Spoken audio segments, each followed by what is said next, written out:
ముఖ్యంగా ఈ videos GDC Paderu GDC Araku స్టూడెంట్స్కి ఈ లాక్డౌన్ సమయంలో ఉపయుక్తంగా ఉంటాయనే ఉద్దేశంతో చేయబడ్డది.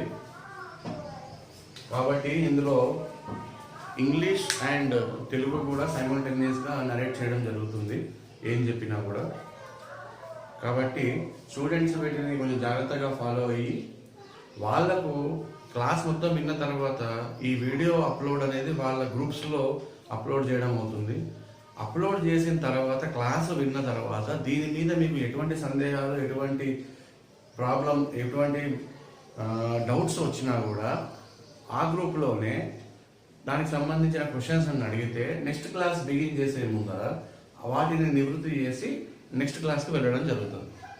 కాబట్టి ఫోన్ చేయడం కంటే కూడా మీకు ఏం డౌట్స్ ఉన్నా, క్లారిటీ దేని మీద లేకున్నా మీరు దాని క్లారిటీ కోసం వాట్సాప్ గ్రూప్లోనే మెసేజ్ పెట్టగలరు.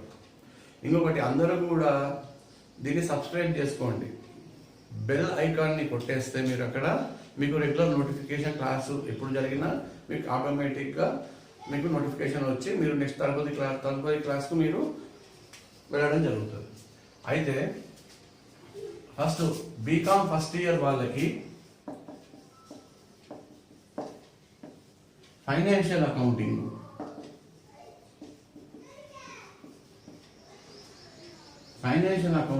గురించి మనం ఈరోజు ఇంట్రడక్షన్ క్లాస్ తీసుకుంటున్నాం. ఈ introduction class it is very very Paramount, very very important. ఎందుకు అంటే డిఫరెంట్ బ్యాక్గ్రౌండ్స్ నుంచి మన కామర్స్ గ్రూప్కి వచ్చిన వాళ్ళు ఉన్నారు. బైపీసీ స్టూడెంట్స్ దగ్గర అరకులో అయితే 12-13 అమ్మాయిలు ఉన్నారు. అలాగే మన జీడీసీ పాడేరులో కూడా డిప్లొమాలు చేసి, ఎడ్యుకేషన్లో డిప్లొమా చేసి, లేదా ఇంటర్మీడియట్లో వేరే గ్రూప్స్ ఎంపీసీ, బైపీసీ, హెచ్ఈసీ తీసుకున్న వాళ్ళకు అకౌంట్స్ అంటే ఏంటో తెలియదు ఇంతవరకు. వాళ్ళు ఎప్పుడూ అకౌంట్స్ని ఎప్పుడూ సబ్జెక్ట్గా చదవలేదు. మన స్కూల్స్లో ఎలాగో అకౌంట్స్ గురించి ఉండవు. మన స్కూల్స్లో ఏవైనా ఉన్నా ఎకనామిక్స్ గురించే ఉంటుంది తప్ప అకౌంట్స్ గురించి మాత్రం ఎటువంటి సమాచారము స్కూల్ పుస్తకాల్లో ఉండదు. కాబట్టి కాలేజీ లెవెల్లో, కళాశాల లెవెల్లోనే దీన్ని ఇంట్రడ్యూస్ చేయడం వల్ల మీకు ఇది ఒక రకంగా ఒక ఫేవరు, ఒక రకంగా డిస్ఫేవరు. ఎందుకు ఫేవరు? మీరు ఏం నేర్చుకున్నా ఇప్పటి నుంచి నేర్చుకోవచ్చు, ఇబ్బంది ఉండదు. అంటే బ్యాక్గ్రౌండ్ నాలెడ్జ్ లేకపోయినా దీంట్లో మీరు రాణించవచ్చు. Take for example science, maths, మిగతా సబ్జెక్ట్స్ తీసుకుంటే మీరు ఒక కంటిన్యూటీ మీకు అవసరం. 5th క్లాస్ నేర్చుకుంటే 6th, 7th, 8th, 9th, 10th, intermediate, degree అలా వస్తారు. కానీ ఇక్కడ మన 10th వరకు మనకు ఉండదు కాబట్టి అకౌంటెన్సీ. ఇంటర్మీడియట్లో ఉంటుంది సిఈసి వాళ్ళకి, ఎంఈసి వాళ్ళకి, కానీ మిగతా గ్రూప్స్కి ఇంటర్లో ఉండదు. కాబట్టి మీరు ఏంటంటే ఇప్పుడు కూడా మీరు అకౌంట్స్ని పర్ఫెక్ట్గా నేర్చుకోవచ్చు. ఇంటర్మీడియట్లో ఒకవేళ సిఈసి చదువున్నా మీకు ఉపయుక్తమే. వేరే గ్రూప్స్ చదివి డైరెక్ట్ కామర్స్కి గ్రాడ్యుయేషన్లో వచ్చినా, అండర్ గ్రాడ్యుయేషన్లో వచ్చినా మీకు ఉపయుక్తంగానే ఉంటుంది. కాబట్టి ఈ fundamentals of financial accounting, fundamentals అంటే ఏంటి? బేసిక్స్ అన్నమాట. ఫండమెంటల్స్ ఆఫ్ అకౌంటింగ్ అనేది బేసిక్స్. ఇది మీకు బీజం పడుతుంది. It will give you an opportunity to learn fundamentals of accounting in the graduation course from the beginning. Basics ఇక్కడ మీరు నేర్చుకోవచ్చు. మీకు ఇది నేర్చుకున్న తర్వాత మీకు స్ట్రాంగ్ ఫౌండేషన్ పడితే you can go for higher up studies. అంటే మీరు సిఏ కానీ, కంపెనీ సెక్రటరీ కోర్సెస్ కానీ, ఐసీడబ్ల్యూఏ కానీ, వీటిలో దేనైనా ఫ్యూచర్లో ఆప్ట్ చేసుకొని మీరు క్యారియర్ని ఆ విధంగా ప్లాన్ చేసుకోవడానికి కూడా అవకాశం ఉంటుంది. అయితే ఎప్పుడు వస్తుంది మీకు అవకాశం? ఇవి బాగా మీకు ఫండమెంటల్స్ అర్థమయ్యి స్ట్రాంగ్గా మీరు దీన్ని ఫండమెంటల్స్ని మీరు డైజెస్ట్ చేసుకోగలిగితేనే మాత్రమే మీరు అది జరుగుతుంది. కాబట్టి ఈ financial accounting BCom first year వాళ్ళకి చాలా చాలా క్రిటికల్ అండ్ క్రూషియల్ సబ్జెక్ట్. ఎందుకంటే మనం కామర్స్ నేర్చుకునేది ముఖ్యంగా అకౌంట్స్ కోసం. ఇంకొకటి, సపోజ్ మనము కామర్స్లో మీరు సిఏలు, ఐసీడబ్ల్యూఏలు, కంపెనీ సెక్రటరీ లాంటి కోర్సులు మీరు చేయలేకపోయినా, ఎంకామ్ చేసినా మీకు జాబ్ ఆపర్చునిటీస్ బయట మాత్రం ప్లెంటీఫుల్, చాలా ఎక్కువగా ఉంటాయి. ప్రతి ఆర్గనైజేషన్లో అకౌంట్స్ డిపార్ట్మెంట్ లేకుండా ఏ ఆర్గనైజేషన్ ఉండదు. Any organisation, whatever be profit, not for profit organisation, charity institutions అయినా సరే అందులో అకౌంటెంట్ ఉండవలసిందే.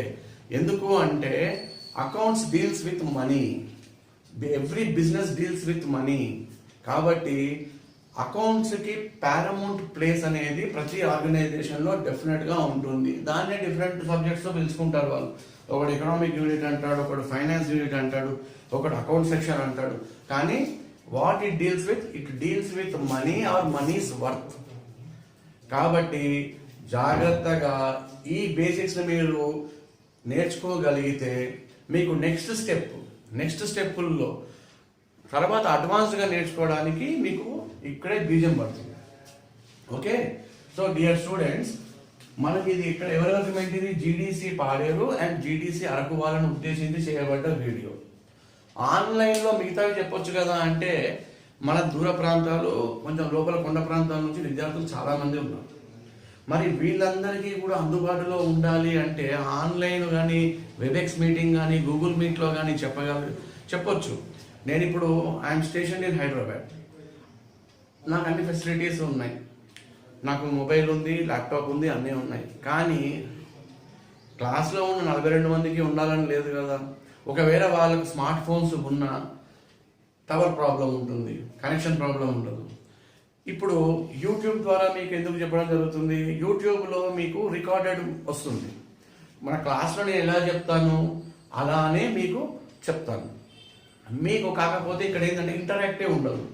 ఇంటరాక్టివ్ ఎందుకు ఉండదు, మీరు దూరంగా ఉన్నారు, నేను దూరంగా ఉన్నాను, ఈ మీడియం ద్వారా ఇంటరాక్షన్ ఉండదు.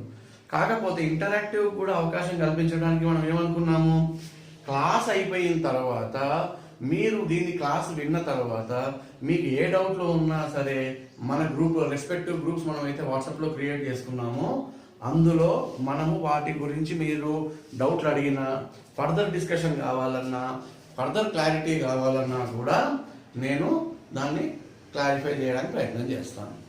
సో అందరికీ యాక్సెసిబిలిటీ ఉంటుంది. ఒకవేళ మీరు ఈ క్లాస్ ఆన్లైన్లో వినడం అవసరం లేదు, మీకు తీరిక వేళలో దాన్ని డౌన్లోడ్ చేసుకొని మీకు లీజర్గా ఉన్నప్పుడల్లా చూసుకోవచ్చు, దీన్ని మళ్ళీ చూసుకోవచ్చు. ఆన్లైన్లో ఆ ఫెసిలిటీ ఉండదు. కాబట్టి మనం ఈ యూట్యూబ్ మార్గాన్ని ఎంచుకున్నాం అన్నమాట. సరే, ఇవన్నీ కూడా మనం ఇంట్రడక్షన్ లాగా చెప్తాము. ఫైనాన్షియల్ అకౌంటింగ్లోనే what is financial accounting? First accounting అంటే ఏంటి? What is accountancy? అకౌంటెన్సీ అంటే ఏంటి? అకౌంటెన్సీ అంటే ఒక సిస్టమేటిక్ గా మన బిజినెస్ లావాదేవీలను, బిజినెస్ ట్రాన్సాక్షన్స్ ని మనము అకౌంట్స్ ఫర్ చేయడం. అంటే ఏ విధంగా? ఫస్ట్ మనము రికార్డ్ చేయాలి. ఏం రికార్డ్ చేయాలి? ఏదైనా వ్యాపార లావాదేవీ జరిగినప్పుడు దాన్ని మనము రికార్డ్ చేయాలి. రికార్డ్ చేసిన తర్వాత ఏం చేయాలి? దాన్ని క్లాసిఫై, అంటే అది ఏ రకమైన ట్రాన్సాక్షన్, ఏ రకమైన లావాదేవీ అనేది క్లాసిఫై చేయాలి. క్లాసిఫై చేసిన తర్వాత ఏం చేయాలి? దాన్ని సమ్మరైజ్ చేయాలి. సమ్మరైజ్ చేసిన తర్వాత నెక్స్ట్ స్టెప్ ఏంటి? ఇంటర్ప్రిటేషన్ చేయాలి. అంటే అది మనకి ఏ విధంగా ఉపయోగపడుతుంది, మనం ఏ విధంగా దాన్ని ప్రజెంట్ చేయొచ్చు అనేది, అంటే ఏ విధంగా దాన్ని ఉపయోగించవచ్చు. ఈ ఇంటర్ప్రిటేషన్ చేయడానికి ముఖ్యంగా మనం ఏదైనా ఫ్యూచర్లో నిర్ణయాలు తీసుకోవాలి అనుకున్నప్పుడు మనకున్న ఇన్ఫర్మేషన్ని ఒక సిస్టమేటిక్గా తయారు చేసి దాన్ని డిఫరెంట్ క్లాసిఫై చేసి దాన్ని సమ్మరైజ్ చేసి ఆ తర్వాత దాని రిజల్ట్స్ మనం ఇంటర్ప్రిట్ చేసి ఆ తర్వాత దాని తర్వాత డిసిషన్ మేకింగ్ తీసుకోవాలి. డిసిషన్ మేకింగ్ ఎవరు తీసుకుంటారు? జనరల్గా ఒక వ్యాపార సంస్థలో ఒక ఓనర్ కానీ, మేనేజర్స్ కానీ, మేనేజింగ్ డైరెక్టర్ కానీ తీసుకుంటాడు. అదే చిన్నపాటు బిజినెస్లో ఎవరు తీసుకుంటారు? ఒక ఓనర్, ఒక షాప్ ఓనర్ అనుకుందాం, ఆయన తీసుకుంటాడు. అంటే ఇది మనకు చాలా అతి ముఖ్యమైన సమాచారము అకౌంటెన్సీ ద్వారా తెలుస్తుంది. మరి అకౌంటెన్సీ ఎందుకు దీనికి? మామూలుగా వేరే బుక్కుల్లో ఏదో విధంగా రాసేసుకుంటే సరిపోతుంది కదా అని మీరు అడగచ్చు. కానీ అది సరిపోదు. ఎందుకు సరిపోదు? రోజుకు ఒక లావాదేవీ, 2 లావాదేవీలో ఉంటే మీరు రాసుకోగలరు, దాన్ని గుర్తుపెట్టుకోగలరు. కానీ రోజుకి వందల లావాదేవీలు జరిగి, ఒక నెల మొత్తంలో రోజుకు 100 లావాదేవీలు జరిగి, ఒక నెలలో 3000 లావాదేవీలు మీరు గుర్తుపెట్టుకోగలరా? గుర్తుపెట్టుకున్న కన్ఫ్యూజన్ రాదా? సపోజ్ ఒక బిజినెస్ వ్యక్తి ఒక వ్యక్తికి అరువు ఇచ్చాడు, తన దగ్గర ఉన్న సామాను అమ్మాడు. అమ్మితే వాడు డబ్బులు ఇవ్వలేదు. వాడు ఎంత ఇవ్వాలి? ఒక 500 ఇవ్వలేదు. అలాగే రెండో వ్యక్తికి 1000 రూపాయలు ఇచ్చాడు సరుకు, వాడు ఇవ్వలేదు. వీళ్ళందరినీ ఎలా గుర్తుపెట్టుకుంటాం మనము? అలా పేర్లతో గుర్తుపెట్టేసుకొని ఏదో రాసేసుకుంటే అవ్వదు కదా. ఇంత 3000 ట్రాన్సాక్షన్స్ ఇలాంటివి ఉన్నప్పుడు మనము ఒక అకౌంట్ తయారు చేసుకుంటాం. ఇలా అకౌంట్ తయారు చేసుకోవడం వల్ల మీకు ఏం తెలుస్తుంది? మీకు సమయానికి బిజినెస్లో డబ్బులు మీరు అమ్మిన దానికి వస్తున్నాయా, వచ్చిన డబ్బులు ఫుల్గా వస్తున్నాయా, కొన్నే ఇస్తున్నారా, ఎంత మాత్రం ఇస్తున్నారు, లేదా మొత్తం ఇచ్చిన తర్వాత కూడా మీకు లాభం అనేది ఎంత వస్తుంది, ఇలాంటివి మీ పర్సనల్గా మీరు తెలుసుకోవడానికి ఉపయోగపడుతుంది. ఎవరైతే బిజినెస్ నడుపుతారో వాళ్ళకి. నెక్స్ట్ ఇంకా దేనికి ఉపయోగపడుతుంది అంటే ఈ అకౌంటింగ్ వల్లనే మనకు ఒక ఎవిడెన్స్ వస్తుంది. ఈ ఎవిడెన్స్ బేస్ చేసుకునే మనం ఇన్కమ్ ట్యాక్స్ కడతాం. ఈ ఎవిడెన్స్ బేస్ చేసుకునే సేల్స్ ట్యాక్స్ కడతాం. ఈ ఎవిడెన్స్ బేస్ చేసుకునే చాలా రకమైనటువంటి ట్యాక్స్ సంబంధించినవి, నాన్ ట్యాక్స్ సంబంధించినటువంటి లీగల్ స్టిపులేషన్స్ ఉంటాయి. వాటన్నిటికి కూడా మనం ఈ అకౌంటింగ్ ఇన్ఫర్మేషన్ చూసుకొని ప్రొసీడ్ అవుతాం.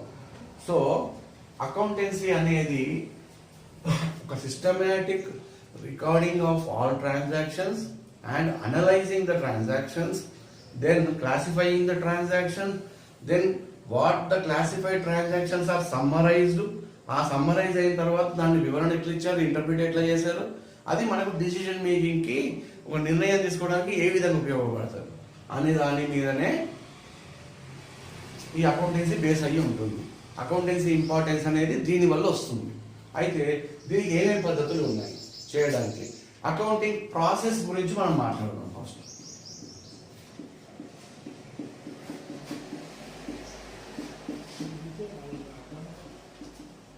ఈ అకౌంటింగ్ ప్రాసెస్ ఏంటి?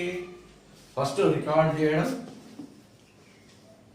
దెన్ క్లాసిఫై చేయడం ఇన్ఫర్మేషన్ని, ఆ తర్వాత సమ్మరైజ్ చేయడం, తర్వాత ఇంటర్ప్రిట్ చేయడం. ఇది అకౌంటింగ్ ప్రాసెస్. ఈ ప్రాసెస్ ఒక సైకిల్ లాంటిది. ఎగ్జాక్ట్ సైకిల్ కాదు, సైకిల్కి వేరే డెఫినేషన్ ఉంది మళ్ళీ. అయితే ఇదంతా ప్రాసెస్. ఇవన్నీ ప్రాసెస్ చేయడానికి ఒక డెఫినెట్ రూల్స్ ఉన్నాయి. మనం ఇష్టం వచ్చినట్టుగా చేసుకోవడానికి లేదు. ఆ రూల్స్ ఏంటి అనేది కూడా నేర్చుకుంటాం మనం ఇందులో. ఆ తర్వాత సైకిల్ ఏంటి? ఇక్కడ ఫస్ట్ సైకిల్లో ఏంటి అంటే, ఫస్ట్ ఏదైనా మనం ఒక వ్యాపార లావాదేవీ జరగగానే ఫస్ట్ మనం దేంట్లో ఎంటర్ చేస్తామంటే జర్నల్ అని ఉంటుంది. దీని గురించి మళ్ళీ చెప్తాను. ఈ జర్నల్లో ఉన్నవన్నిటిని కూడా డేట్ వైజ్గా ఉంటాయి. వీటన్నిటిని దేంట్లో పోస్ట్ చేస్తాము? ఇందులో వచ్చిన ట్రాన్సాక్షన్స్ అన్నిటిని తీసుకెళ్ళి లెడ్జర్లో పోస్ట్ చేస్తాము.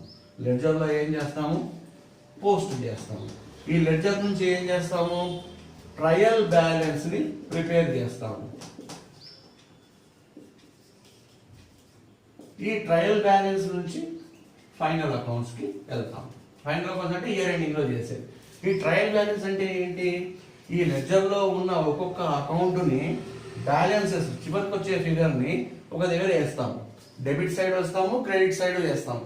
వేసి బ్యాలెన్స్ దీనికి సపరేట్గా బ్యాలెన్స్ అయ్యిందా లేదా అని చూసుకుంటాం. ఇవి చూసుకున్న తర్వాత వీటిలో ఉన్నవి తీసుకెళ్ళి ఇందులో వేస్తాం ఫైనల్ ఫిగర్స్. అంటే లెట్ అస్యూమ్ ఈ మంత్లో ఈ జర్నల్లో ఈ మంత్లో ఈ డేట్లో మనము ఎవరికైనా జీతం ఇచ్చాం, శాలరీ ఇచ్చాం. ఇక్కడ శాలరీ అకౌంట్ ఓపెన్ చేసి శాలరీ అకౌంట్లో పోస్ట్ చేస్తాం. ఈ పోస్ట్ చేసిన తర్వాత నెల ఇలా వచ్చిందంతా పోస్ట్ చేసుకుంటూ వెళ్ళిపోతాం. ఇలా 12 నెలలు ఇలా చేసుకున్న తర్వాత ఇక్కడ 12 నెలలకు సంబంధించిన ఇన్ఫర్మేషన్ శాలరీ అకౌంట్లో ఉంటుంది. ఈ మొత్తం టోటల్ చేస్తాం. ఈ టోటల్ చేసి తీసుకెళ్ళి ట్రయల్ బ్యాలెన్స్లో పెడతాం. ఈ ట్రయల్ బ్యాలెన్స్లో ఏం చేస్తాం? చెక్ చేసుకుంటాం. మన శాలరీ అకౌంట్ క్యాష్ ఎంత పోయిందో చెక్ చేసుకొని ఆ తర్వాత దీని బ్యాలెన్స్ తీసుకెళ్ళి ఫైనల్గా శాలరీ అకౌంట్ నుంచి ఇంత ఖర్చు అయిందని ఇన్కమ్ స్టేట్మెంట్లో మనం దాన్ని చూపిస్తాం ఫైనల్ అకౌంట్స్లో.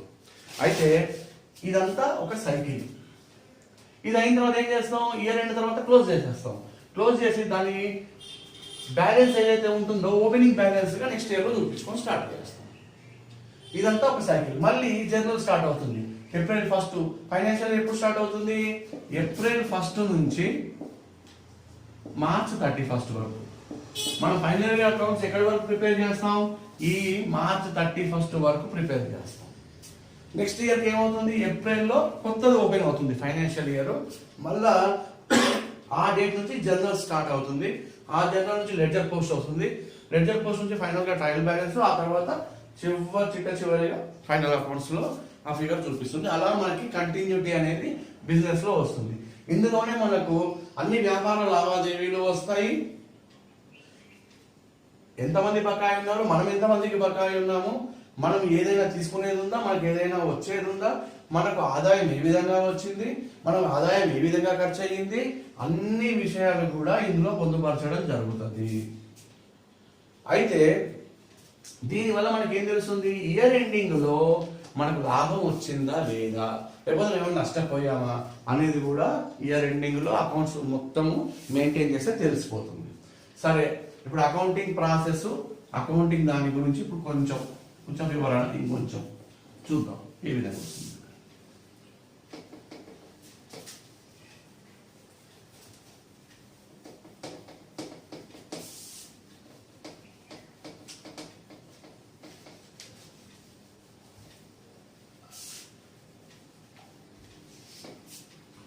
వీటికంటే ముందు మనం ఇంకోటి తెలుసుకోవాల్సిన విషయం ఉంది ఇక్కడ.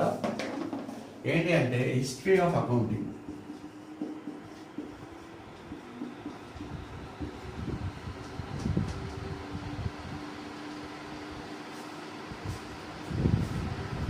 అసలు అకౌంటింగ్ హిస్టరీ చరిత్రే ఉంది. అసలు అకౌంట్స్ ఎందుకు ఉద్భవించింది, అకౌంట్స్ లేకపోతే మనది బిజినెస్ చేయలేమా అనే సందేహాలను నివృత్తి చేస్తుంది. ఫస్ట్ కొన్ని దశాబ్దాలు కొన్ని శతాబ్దాల క్రితం ఏముండేది, ఏ వస్తువు మనం అమ్మినా లేదా కొన్నా డబ్బు అనే యూనిట్ ఒకప్పుడు ఉండేది కాదు. ఎందుకు ఉండేది కాదు, అప్పుడు వస్తు మార్పిడి జరిగేది. వస్తు మార్పిడిని ఏమంటాము, వస్తు మార్పిడిని బార్టర్ అంటాము. ఇందులో నో మనీ, అంటే ఎటువంటి మనీ ఉండదు. రాగి నాణాలు ఉండవు, లెడ్ నాణాలు ఉండవు, బంగారు నాణాలు ఉండవు, వెండి నాణాలు ఉండవు. ఇక్కడ ఏముంటుంది, ఓన్లీ ఒక వస్తువు మీరు ఇస్తే ఇంకొక వస్తువు తిరిగి ఇస్తాడు అవసరం. అయితే ఇక్కడ మీకు కష్టం ఏమొస్తుంది, ఆ వ్యక్తికి నీ వస్తువు కావాలి కానీ నీకు ఆయన ఇచ్చే వస్తువు నీకు అక్కర్లేదు. అట్లాంటప్పుడు ఈ బార్టర్ అనేది జరగదు, కష్టమైపోతుంది. కాబట్టి వీటిని తప్పించుకోవడానికి ఏం చేశారు, మనిషి కనుక్కున్నది ఏంటి, కాయిన్స్, రూపీస్, గోల్డ్. ఈ గోల్డ్ కాయిన్స్లోనే గోల్డ్, ఎన్నో మెటల్స్, అంటే ప్రీషియస్ మెటల్స్, చాలా విలువైన మెటల్స్ని ఎక్స్చేంజ్ చేసుకొని వ్యాపారం చేసుకునేవాళ్ళు. అలాగే అయితే ఈ వస్తు మార్పిడి ఇవి కాకుండా ఎప్పుడైతే ఈ కాయిన్స్, రూపీస్ అనేవి వెలుగులోకి వచ్చాయో మీకు వ్యాపారం పెరిగిపోతుంది. ఎందుకు అంటే money is a medium of exchange ఎప్పుడైతే అయ్యిందో మీకు న్యాచురల్గా ట్రాన్సాక్షన్స్ పెరిగిపోతాయి. ఒక వస్తువుని వేరే వాడు డబ్బులకు ఇచ్చి కొని, ఒక వస్తువుని వేరే వాడు డబ్బులకు ఇచ్చి కొన్ని డబ్బులు రూపీసో డాలర్సో ఏదో ఇచ్చుకొని దాన్ని వేరే ప్లేస్కి వెళ్ళి అదే రూపీస్ డాలర్స్లో లాభానికి అమ్మేసుకుంటాడు. అంటే ఈయన పర్సనల్గా కన్సంప్షన్ చేయకుండా దాన్నే ఇంకో దగ్గర తీసుకెళ్ళి అమ్ముతాడు, లేకపోతే దాన్నే ఇంప్రూవ్ చేసి అక్కడే వేరే రకంగా అమ్ముతాడు. ఇప్పుడు చెరుకు ఉన్నది, చెరుకుని కొంటాడు, కొన్న తర్వాత దాన్ని ఏం చేస్తాడు, చెరుకు నుంచి చక్కెర ఉత్పత్తి చేస్తాడు, ఆ చక్కెరని ఇక్కడ అమ్ముకుంటాడు. ఇట్లాంటివన్నీ కూడా దేంతో సాధ్యమవుతున్నాయి, మనీ వల్ల సాధ్యమవుతున్నాయి. మనీ అనే ఒక కరెన్సీ ఉండడం వల్ల మీకు సాధ్యమవుతుంది. అదే బార్టర్ ఉందనుకోండి, అంత చెరుకు కొనేవాడు ఉండాలి, ఈయన కొన్న తర్వాత ఈయనకు కావాల్సిన వస్తువును ఆయన ఇచ్చే విధంగా ఉండాలి. అటువంటి పరిస్థితులు లేవు అప్పుడు. అంటే అందరికీ అన్ని అవసరం ఉండదు. కాబట్టి మనీ అనేది ఎప్పుడైతే వచ్చిందో దాని వర్త్, ఈ చెరకు ఏదైతే చెరకు మనము అమ్ముతున్నామో ఆ చెరకుకు తగ్గ మనీ అంటే డబ్బుని ఆయన ఇవ్వడం వల్ల ఈ డబ్బు తోటి మనం డైరెక్ట్గా ఆయిల్ కొనుక్కోవచ్చు, రెంట్ కట్టుకోవచ్చు, ఇష్టం ఏదైనా చేసుకోవచ్చు, బంగారం కొనుక్కోవచ్చు, దాచుకోవచ్చు, ఏదైనా చేసుకోవచ్చు. అంటే money as a medium of exchange ఎప్పుడైతే మనకు ఉద్భవించిందో అప్పటి నుంచి ఈ వ్యాపార కలాపాలు పెరిగిపోయాయి. ఓకేనా? అయితే అకౌంటెన్సీకి ఏంటి ఇక్కడ లింకు అంటే, వ్యాపార కలాపాలు ఏవో 1, 2 అరాకొరా జరిగినాయి అనుకుందాం, అప్పుడు ఏదైనా లావాదేవీని గుర్తుపెట్టుకోవడం చాలా తేలిక. కానీ ఎప్పుడైతే ఈ లావాదేవీల సంఖ్య పెరిగిపోతుంటుందో, అరువు వ్యాపారం ఎప్పుడైతే ఎక్కువగా వచ్చిందో, అప్పుడు మీకు దాన్ని లెక్క చూపడానికి అకౌంట్స్ సహాయపడతాయి. అకౌంట్స్ అనేది ఏంటి? ఇక్కడ ప్రూఫ్. మనం బిల్ తీసుకుంటాం ఒక వస్తువు కొని, ఆ కొన్న వస్తువు ధరకి ఎంత కొన్నామో మన అకౌంట్స్లో రాసుకుంటాం. అదే వస్తువుని మనం కొంచెం మాడిఫై చేసి ఆ వస్తువుని బయట అమ్ముతాం. అమ్మిన తర్వాత కొన్ని డబ్బులు వస్తాయి, దాన్ని కూడా రికార్డ్ చేస్తాం. అంటే కొనడము, బయ్యింగ్ రికార్డ్ ఉంటుంది, సెల్లింగ్ రికార్డ్ ఉంటుంది ఇక్కడ. ఓకేనా? అయితే ఈ ట్రాన్సాక్షన్స్ ఏవైతే లావాదేవీలు ఎక్కువగా ఉండడం వల్ల అకౌంటింగ్కి ఇంపార్టెన్స్ పెరిగింది. కొత్త కొత్త లావాదేవీలు, ప్రపంచవ్యాప్తంగా వ్యాపారం చేసే ఆ సౌలభ్యము, ఇట్లాంటివన్నీ కలగడం ఒకటి. వీటి కలగడం వల్ల ఏమైంది? అకౌంటెన్సీ అనేది గ్రాడ్యువల్గా ఎవాల్వ్ అవుతూ వచ్చింది, అంటే పరిపక్వత చెందుతూ వచ్చింది. సింపుల్గా ఉన్న అకౌంట్స్ ఈ రోజుకి చాలా మోడర్న్ అకౌంటింగ్ చాలా కాంప్లెక్స్గా తయారైంది. అది దానికి కారణం ఏంటి? మన వ్యాపార లావాదేవీలు పెరగడము, నేచర్ ఆఫ్ ట్రాన్సాక్షన్స్ కూడా చాలా మారిపోవడము, కొత్త కొత్త రకమైన వ్యాపారాలు రావడం వల్ల కూడా మనకి అకౌంట్స్ చాలా పరిపక్వత చెందుతూ వచ్చింది. 2300 సంవత్సరాల క్రితం కౌటిల్యుడు రాసినటువంటి అర్థశాస్త్రంలో కూడా మనకి ఈ అకౌంట్స్ గురించి చెప్పడం జరిగింది. అయితే అప్పుడు కొంచెం సింపుల్గా ఉండేది. ఎందుకు అంటే అప్పుడు తక్కువ ట్రాన్సాక్షన్స్, తక్కువ లావాదేవీలు జరిగేవి. ముఖ్యంగా రాజ్యము, ఏదైతే రాజ్యం ఉందో ఆ రాజ్యం చేసే వ్యాపారము, కొనుగోలు, ఇట్లాంటివన్నీ కూడా ఆయన ఉన్న స్టేట్ క్రాఫ్ట్లో, ఎకనామిక్స్ దాంట్లో ఆయన అకౌంట్స్ అనేది ఇంట్రడ్యూస్ చేసి ప్రతిదానికి లెక్కను చూపించండి అని చెప్పి, దానికి ఎవరైతే బాధ్యులో వాళ్ళని గుర్తించి వాళ్ళను ఆడిట్ చేసి ప్రశ్నించేవాళ్ళు. ఏమని? మీరు కరెక్ట్గా ఖర్చు పెడుతున్నారా? కరెక్ట్గా ఖర్చు పెట్టిన దానికి మీ దగ్గర రసీదులు ఉన్నాయా? మీరు కరెక్ట్గా పేమెంట్ చేస్తున్నారా? అన్నిటి మీద అప్పుడు ఆడిట్ అనేది జరిగేది. అయితే 1494 సంవత్సరంలో లూకో పాసియోలి అని Italian economist double entry system of book keeping అనుకున్నాడు. Double entry book keeping. ఈ డబుల్ ఎంట్రీ బుక్ కీపింగ్ ఏందయ్యా బాబు? ఇది అకౌంట్స్లో అప్పటి నుంచి మనం ఇదే ఫాలో అవుతూ వస్తున్నాం. ఎప్పుడైతే ఈయన అనుకున్నాడో ఏడీలో, అప్పటి నుంచి కూడా మనము డబుల్ ఎంట్రీ బుక్ కీపింగ్నే ఫాలో అవుతున్నాం. What is double entry book keeping? What is book keeping? First book keeping గురించి తెలుసుకుందాం. బుక్ కీపింగ్ అంటే ఏంటి? Systematic recording, classifying, summarising the business transactions. అంటే మన వ్యాపార లావాదేవీలు అంటే ఫస్ట్ మనము లావాదేవీని గుర్తించి దాన్ని రికార్డ్ చేయడం. ఫస్ట్ రికార్డ్ చేయడం అంటే అనుకుందాం, ఏం చేస్తాం రికార్డింగ్లో? నేను ఒక బిల్డింగ్ కొనుక్కున్నాను. దేనికోసం కొనుక్కున్నాను? వ్యాపార నిమిత్తమై ఒక బిల్డింగ్ కొనుక్కున్నాను. అంటే బిల్డింగ్ని వ్యాపారానికి వినియోగించడాన్ని ఉద్దేశించి కొనుక్కున్నాను. కొనుక్కున్నప్పుడు ఏం చేస్తాను? రికార్డ్ చేస్తాను. ఎక్కడ చేస్తాను రికార్డు? జర్నల్లో రికార్డ్ చేస్తాను. జర్నల్లో రికార్డ్ చేసిన తర్వాత ఏం చేస్తాను? దీన్ని లెడ్జర్లో పోస్ట్ చేయాలి. అంటే ఏం చేయాలి? దీన్ని లెడ్జర్లో పోస్ట్ చేయాలి అంటే రికార్డింగ్ తర్వాత ఏం చేస్తాను? క్లాసిఫై చేయాలి. క్లాసిఫైలో నేను లెడ్జర్లో ఏ విధంగా పోస్ట్ చేస్తాను? ఎక్కడ పడితే అక్కడ పోస్ట్ చేయను. బిల్డింగ్ అకౌంట్ అనేది ఒకటి ఓపెన్ చేస్తాను. ఓపెన్ చేసి బిల్డింగ్ అకౌంట్లో ఈ ఎంట్రీని తీసుకెళ్ళి ఈ రోజు ఇది కొన్నాను అని ఇక్కడ రాస్తాను. ఇక్కడ దీంట్లో లెడ్జర్లో డెబిట్, క్రెడిట్ అని ఉంటాయి. అక్కడ రెస్పెక్టివ్ కాలంలో ఏది డెబిటో ఏది క్రెడిటో రాస్తాను. రాసిన తర్వాత దీన్ని నేను ట్రయల్ బ్యాలెన్స్కు తీసుకెళ్తాను. ట్రయల్ బ్యాలెన్స్ లో కూడా సేమ్ దీంట్లో ఎన్నైతే బిల్డింగ్, ఒకటే బిల్డింగ్ ఉంటే ఒకటే వస్తుంది, రెండు కొంటే రెండు వస్తుంది, అంత టోటల్ వస్తుంది. ఇక్కడ ట్రయల్ బ్యాలెన్స్ లో టోటల్ వస్తుంది. ఈ టోటల్ డెబిట్ క్రెడిట్ బ్యాలెన్స్ లో తీసుకెళ్ళి అక్కడ వేసేస్తాం. ఇదే ఫిగర్ తీసుకెళ్ళి లాస్ట్ కి ఫైనల్ అకౌంట్స్ లో వేసేస్తాను ఇయర్ ఎండింగ్. ఈ విధంగా నేను పోస్ట్ చేసుకుంటూ వెళ్ళిపోతాను. అయితే బుక్ కీపింగ్ అంటే ఏంటి అంటే ఇది రికార్డ్ చేయడము, రికార్డ్ చేసిన ట్రాన్సాక్షన్ దేనికి సంబంధించింది అనేది క్లాసిఫై చేయడము, ఆ క్లాసిఫై చేసిన తర్వాత ఆ నేచర్ ఆఫ్ ఏదైతే అకౌంట్ లో ఏవైతే ట్రాన్సాక్షన్స్ జరిగాయో, లావాదేవీలు జరిగాయో ఆ అకౌంట్ సమ్ టోటల్ ని తీసుకెళ్లి ట్రయల్ బ్యాలెన్స్ లో వేయడము, ట్రయల్ బ్యాలెన్స్ లో వేసిన దాన్ని టోటల్ సరిగ్గా ఉందని చెక్ చేసేసుకొని ఫైనల్ అకౌంట్స్ తీసుకెళ్లి ఫైనల్ అకౌంట్స్ లో సింగిల్ అకౌంట్ లో పోస్ట్ చేసేయడం. ఇది ప్రాసెస్. దీన్నే బుక్ కీపింగ్ అంటాం. మరి డబుల్ ఎంట్రీ బుక్ కీపింగ్ ఏంటి? Yes, we will come to that.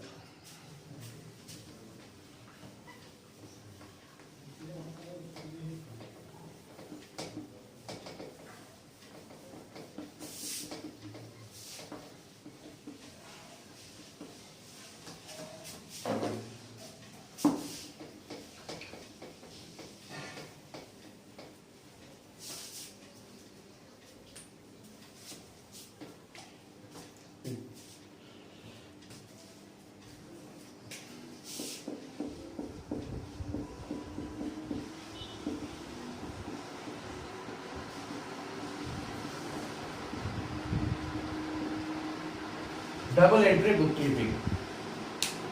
Double entry book keeping తెలుసుకునే ముందర ట్రయల్ టు దట్ అంటే దీనికంటే ముందు ఏముండేది? సింగిల్ ఎంట్రీ బుక్ కీపింగ్ ఉండేది. ఒకటే ఎంట్రీ అన్నమాట సింగిల్ ఎంట్రీ అంటే. ఈ సింగిల్ ఎంట్రీ బుక్ కీపింగ్ లో ఏమవుతుంది అంటే మన బిజినెస్ లో సపోజ్ మనము ఒక ప్లాంట్ కొన్నాం, అంటే ఒక బిల్డింగ్ కొన్నాం, ఒక ల్యాండ్ కొన్నాం. ల్యాండ్ కొన్నప్పుడు ఏం చేస్తాం? మనం సింపుల్గా ల్యాండ్ కొన్నది అసెట్, ల్యాండ్ ఈజ్ అసెట్. ఈ ల్యాండ్ని మనము మన బుక్లో రికార్డ్ చేస్తాం. ఏ విధంగా రికార్డ్ చేస్తాము? ల్యాండ్ కొనుక్కున్నట్టుగా రికార్డ్ చేస్తాము అంతే. అయితే ఇక్కడ ల్యాండ్ అకౌంట్ దీంట్లో మనము రూల్ ఏం పాటిస్తాము? మామూలుగా అసెట్ ఏదైనా మనం కొనుక్కున్నప్పుడు మనకు వస్తుంది కాబట్టి దాన్ని డెబిట్ చేస్తాము. మన దగ్గర నుంచి ఏం పోతుంది? సొమ్ము పోతుంది, క్యాష్ పోతుంది కాబట్టి క్యాష్ని క్రెడిట్ చేస్తాం. అయితే ఇక్కడ మనము ఈ డెబిట్ సైడ్ ఈ క్రెడిట్ సైడ్ రాస్తాం. ఎప్పుడు డబుల్ ఎంట్రీలో అయితే రాస్తాము, సింగిల్ ఎంట్రీలో ఈ రెండు రాయం. డబుల్ ఎంట్రీలో మాత్రమే డెబిట్ క్రెడిట్ వస్తాయి. అంటే ఎక్కడ వస్తుంది? ఇక్కడ డబుల్ ఎంట్రీలో మీకు ల్యాండ్ అకౌంట్ ఒకటి వస్తుంది, తర్వాత క్యాష్ అకౌంట్ ఒకటి వస్తుంది. ఈ రెండు వస్తాయి డబుల్ ఎంట్రీలో. కానీ సింగిల్ ఎంట్రీలో మీకు ఏమొస్తుంది? ఐదర్ ల్యాండ్ ఆర్ క్యాషే వస్తుంది. ఈ రెండు అకౌంట్స్ రావు. దీనివల్ల మనకి ఏమవుతుంది? డబ్బులు ఖర్చు అవుతున్నాయి, కానీ ఎందుకు ఖర్చు అవుతున్నాయో తెలియదు. బిల్డింగ్ వచ్చింది కానీ డబ్బు ఎంత పోయిందో తెలియదు. ఇది మెయింటైన్ చేస్తాం. అలా కాకుండా దీన్ని రెక్టిఫై చేయడానికి ఏం చేశారు? సింగిల్ ఎంట్రీ అనేది సైంటిఫిక్గా లేదు, సైంటిఫిక్గా సాంకేతిక పరంగా లేదు.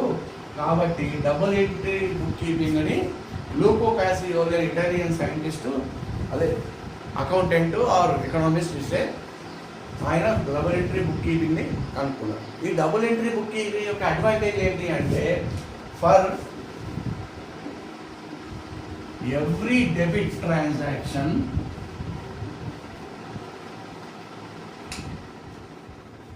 there is a credit transaction. అయితే ఇంతకుముందు మనం అనుకున్నట్టుగా దీనికి అర్థం ఏంటి అంటే సపోజ్ ల్యాండ్ కొన్నాము, ల్యాండ్ కొన్నప్పుడు మనకి ఏమవుతుంది? ల్యాండ్ మనకు వస్తుంది, డబ్బులేమో పోతాయి. డబ్బులు మనం ఇచ్చి ల్యాండ్ కొనుక్కుంటాం. అంటే what is going out? Cash. What is coming in? Asset. అయితే ఇది ఏం అకౌంట్? అకౌంట్ ఈ టైప్స్ ఆఫ్ అకౌంట్స్ గురించి మీరు I will be teaching in the next class. But మీరు ఒకటి అర్థం చేసుకోండి, assets are all assets are real accounts. వీటి గురించి నేను అగైన్ ఎక్స్ప్లెయిన్ చేసి, డోంట్ గెట్ కన్ఫ్యూజ్. మీరేం కన్ఫ్యూజ్ కాని అవసరం లేదు. దీని మీద డౌట్ కూడా ఏమనుకోవద్దు మీ మెసేజెస్లో. ఎందుకంటే నేను మీకు క్లియర్గా నెక్స్ట్ క్లాస్లో చెప్తాను. అసెట్స్ రియల్ అకౌంట్స్ అంతే గుర్తుపెట్టుకోండి. అసెట్స్ రియల్ అకౌంట్స్ అయినప్పుడు దీంట్లో ఏమవుతుంది, రియల్ అకౌంట్స్ లో అసెట్ ఎప్పుడైనా డెబిట్ అవుతుంది, వచ్చే అసెట్ అకౌంట్ డెబిట్ అవుతుంది, పోయేది ఏంటి మన దగ్గర నుంచి క్యాష్ క్రెడిట్ అవుతుంది,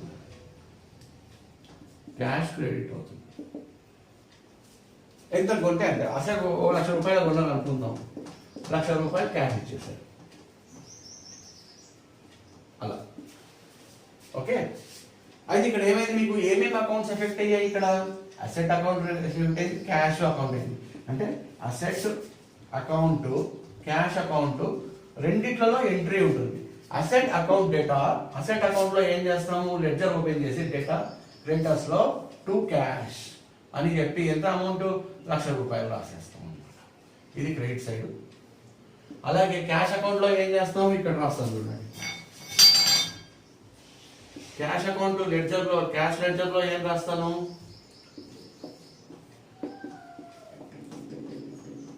cash account asset account data to cash account is credited by asset, అంటే ల్యాండ్ ఎంతకి 1,00,000 రూపాయలు. అంటే ఇక్కడ 1,00,000 కనిపించింది, ఇక్కడ కనిపించింది. పోయిన 1,00,000 ఎందుకు పోయింది, బై ల్యాండ్ కొనడం వల్ల పోయింది. ఇక్కడ ఎందుకు క్యాష్ ఎందుకు పోయింది, అసెట్ కొనడం వల్ల పోయింది. ఇలా మనము రెండు విధాలుగా చూపించుకోవచ్చు. దీనివల్ల మనకు టాలీ అవుతుంది రెండు, మనము జవాబుదారీతనం పెరుగుతుంది, ట్రాన్స్పరెన్సీ పెరుగుతుంది. దానివల్ల ఎవరైతే ఈ అకౌంట్స్ మెయింటైన్ చేస్తారో వాడు కూడా సేఫ్. వాడు రేపు పొద్దున చెప్పొచ్చు, ఎందుకు ఖర్చు అయింది నాన్న ఈ డబ్బులు అని అడిగితే ఎవరైనా, ఈ పలానా తేదీ రోజు పలానా ల్యాండ్ మనం 1,00,000 రూపాయలు కొన్నాము కాబట్టి దాని 2 ఎంట్రీస్ ఉన్నాయి అని చూపిస్తాడు. చూపించి తనను తాను ప్రొటెక్ట్ చేసుకుంటాడు. ఎందుకంటే అవాండం పడకుండా ప్రొటెక్ట్ చేసుకుంటాడు. నువ్వు డబ్బులు కాజేసావు, బిజినెస్ లో ఉన్న డబ్బులు వేరే విధంగా ఖర్చు పెడుతున్నావు అని ఓనర్ అంటాడు. ఓనర్ అంటే అకౌంటెంట్ ఏమంటాడు, అలా ఎలా అవుతుంది సార్, అది కొన్నాం కదా, చూడండి మన దగ్గర ఎవిడెన్స్ కూడా ఉంది, ఆ బిల్లు కూడా ఉంది దీనికి సంబంధించిన చూపిస్తాడు. ఆ విధంగా మనకి డబుల్ ఎంట్రీ అనేది ఉపయోగపడుతుంది అన్నమాట. ఇంకొక రకమైన బేసిస్ ఆఫ్ అకౌంటింగ్ గురించి తెలుసుకుందాం. ఇదంతా ఇంట్రడక్షనే, మీకు ఇంకా వస్తుంది, తర్వాత వస్తుంది. ఏమొస్తుంది, డీపర్ నాలెడ్జ్ వస్తుంది. If you attend the class regularly, if you see the videos, you will get idea, you will get practice as well, and give you some problems so that you can solve at your home. Okay, ఈ basis of accounting లో ఏముంటుందంటే 2 రకాల accounts basis ఉంటాయి. First ఏమో cash basis, రెండవదేమో accrual basis.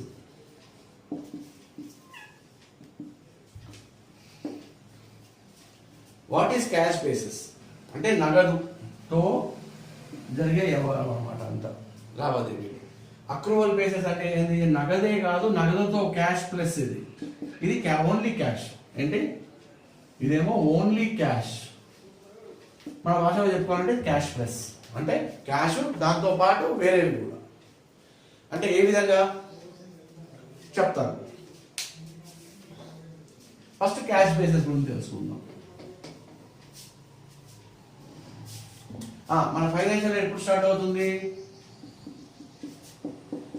April 1 నుంచి March 31 వరకు ఉంటుంది. అంటే ఏప్రిల్ 1, 2021 అనుకోండి, మార్చ్ 21, మార్చ్ 31, 22 వరకు ఇది ఫైనాన్షియల్ ఇయర్ మనకి. Okay, okay. అయితే ఇండియాలో మనము దీన్నే ఫాలో అవుతాం. ఇన్కమ్ ట్యాక్స్ పర్పస్ కానీ, సేల్స్ ట్యాక్స్ పర్పస్ కానీ, any returns, any government returns కోసం అయినా కూడా మనం దేన్ని ఫాలో అవుతాం, ఈ ఫైనాన్షియల్ ఇయర్నే ఫాలో అవుతాం. అయితే ఈ ఫైనాన్షియల్ ఇయర్లో ఒక వ్యాపార సంస్థ ఉందనుకుందాం, మన అరకు వ్యాలీలోనే, మన పాడేరులోనే ఎక్కడో ఉందనుకుందాం. అది ఒక తేనెటీగల కంపెనీ అనుకుందాం. తేనెటీగల కంపెనీ మన దగ్గర ఉన్నాయి కదా, అరకు వైపు ఇటువైపు. అయితే ఈ తేనెటీగల కంపెనీ తేనె తయారు చేస్తుంది, విక్రయిస్తుంది. ఈ విక్రయించేటప్పుడు ఎవరెవరో వచ్చి కొనుక్కెళ్తారు. అంటే మనము ఇండివిజువల్గా వెళ్ళి మనం డబ్బులు ఇచ్చి కొనుక్కోవచ్చు, లేదా దీన్ని తీసుకెళ్ళి కింద అమ్మడానికి కూడా ఎవరైనా వచ్చి తీసుకెళ్ళవచ్చు. ఎప్పుడైతే మనం వెళ్ళి కొన్నామో, మనం వెళ్ళి కొని ఒక బాటిల్ కొన్నాం, ఒక బాటిల్ తేనె కొన్నాం, ఆ బాటిల్కి 200 అన్నాడు. ఓకే, మనం పే చేసాం, ఇచ్చేసాం. ఇక్కడ మనం ఏమి ఇచ్చాము? క్యాష్. ఓకేనా? ఇప్పుడు ఎవరు వెళ్ళారు? మనం వెళ్ళాము. ఇది మనలో ఎవరో వెళ్ళారు, దీనికి వెళ్ళి తెచ్చుకున్నారు బాటిల్, క్యాష్ ఇచ్చారు. క్యాష్ ఇచ్చేసి తెచ్చేసుకున్నారు. ఎప్పుడు జరిగింది ఇది? ఈ ఏప్రిల్ 1 నుంచి మార్చి 31 ఎప్పుడో జరిగింది.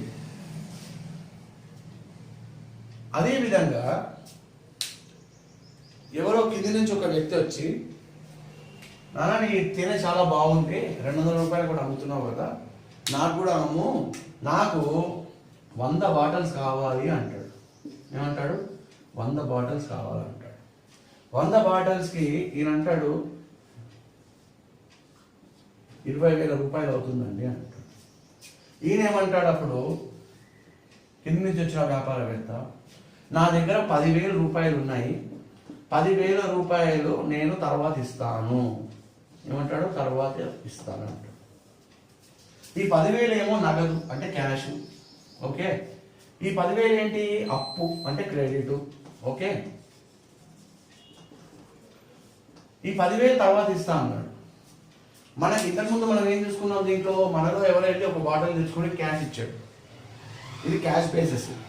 ఇదేమో కొంత క్యాష్ బేసిస్, కొంత నగదు, కొంత అప్పు బేసిస్. లేదా వాడు ఏమంటాడు అంటే, ఈ వ్యక్తి ఎవరైతే వచ్చాడో మన తేనె సీసా అమ్మేవాడికి తెలుసు, బాగా తెలుసు, ఆయన వైజాగ్ నుంచి వచ్చాడు అనుకుందాం, వైజాగ్లో ఆయన షాప్ ఎక్కడో తెలుసు, ఆయన పుట్టుపూర్వకులు అన్నీ తెలుసు, నమ్మకం ఉంది. కాబట్టి ఆయన ఏం చేశాడు?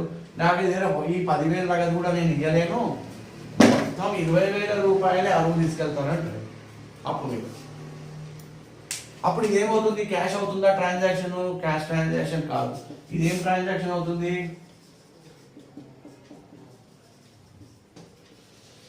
క్రెడిట్ ట్రాన్సాక్షన్ అవుతుంది, అంటే అప్పు ట్రాన్సాక్షన్.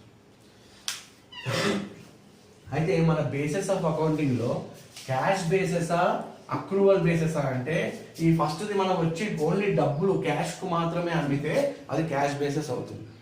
ఎప్పుడైతే అక్రూవల్ బేసిస్ అన్నానో అప్పుడు దీన్ని కూడా పరిగణలోకి తీసుకుంటాం. అంటే మనం ఇది కూడా అమ్మినట్టే లెక్క. ఈ మధ్య కాలంలో దీన్ని కూడా పరిగణలోకి తీసుకుంటాం. అయితే క్యాష్ బేసిస్ మీద ఎప్పుడైతే తీసుకుంటామో, దీన్ని మనం యాక్సెప్ట్ చేయమో, ఒకవేళ ఇది ఇచ్చినా కూడా దీన్ని రికార్డ్ చేయమన్నమాట. ఎందులో? క్యాష్ బేసిస్లో. క్యాష్ బేసిస్లో మనము అరువుని తీసుకోము. అరువు అంటే క్రెడిట్. క్రెడిట్ని మనము పరిగణలోకి తీసుకోము. ఓన్లీ ఏదైతే ఈ 200 క్యాష్ ఇట్లాంటిది వచ్చిందో, అంటే ఇది ఇలాంటిది, ఇంకొకరు డబ్బులు ఇచ్చే అట్లాంటివి మాత్రమే రికార్డ్ అవుతాయి. ఇది రికార్డ్ అవ్వదు, అరువు బేరం రికార్డ్ అవ్వదు. అప్పుడు ఏమవుతుంది? కంప్లీట్ పిక్చర్ వచ్చిందా మీకు? ఎంత బిజినెస్ చేశాడు అనేది తెలిసింది? ఆయన తెలియదు. ఎందుకు అంటే ఓన్లీ నగదు మీద ఇచ్చింది మాత్రమే మీరు గుర్తుపడుతున్నారు, కానీ నగదు అరువు మీద ఇచ్చింది గుర్తుపట్టట్లేదు. సపోజ్ ఈ మార్చి 31 తర్వాత ఏప్రిల్ 10కి 20,000 రూపాయలు ఆయన ఇచ్చేసాడు అనుకోండి, అప్పుడు ఈ సంవత్సరంలో అమ్మింది నెక్స్ట్ ఇయర్ చూపించుకుంటాడా? అది అక్రూవల్ బేసిస్లో అలా ఉండదు. మీరు ఎప్పుడైతే ఇది అమ్మేశారో, ఎప్పుడైతే ఈ 20,000 రూపాయలు అంటే 100 బాటిళ్ళ సీసాలు, తేనె సీసాలు ఎప్పుడైతే కింది వాడు వైజాగ్ వాడు వచ్చి పట్టుకెళ్ళాడో, ఎప్పుడైతే ఈ 100 సీసాలు ఆయనకు మనం హ్యాండ్ ఓవర్ చేసామో, అప్పుడు మనం సేల్ చేసినట్టే లెక్క. ఎందుకు సేల్ చేసినట్టు లెక్క? ఓనర్షిప్. ఇక్కడ ఏంది? ఓనర్షిప్. అంతకుముందు అమ్మక క్రితం ఎవరి దగ్గర ఉండేవి 100 బాటిల్లో? మన అరకులో తేనెటీగా అమ్మేవాడి దగ్గర ఉండేవి. ఎప్పుడైతే ఈ ట్రాన్సాక్షన్ జరిగిందో 100 బాటిల్లు ఎవరి చేతికి వెళ్ళిపోయాయి? ఆయన చేతికి వెళ్ళిపోయాయి. అప్పుడు ఓనర్షిప్ ఎప్పుడు అయ్యిందో సేల్ కూడా అప్పుడు అయిపోయినట్టు లెక్క. అంటే ఆ సేల్ ఎప్పుడైపోయింది? ఈ మధ్యకాలంలో అయ్యింది కాబట్టి, ఈ మధ్యకాలంలోనే సేల్ జరిగింది కాబట్టి ఈ సంవత్సరంలోనే మనం దాన్ని అమ్మినట్టు లెక్క. ఇది అక్రూవల్ బేసిస్. అయితే ఇందులో మనము ఏది ఫాలో అవుతాం? ఎవరు దేన్ని ఫాలో అవుతారు అనేది తెలుసుకుందాం.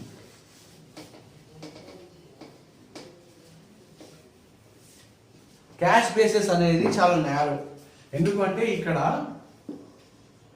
క్యాష్ బేసిస్ అనేది నేరో. ఎందుకు నేరో అంటే నారో అంటే చిన్నది అని, సన్నది అని. ఎందుకు నారో ఇది? ఓన్లీ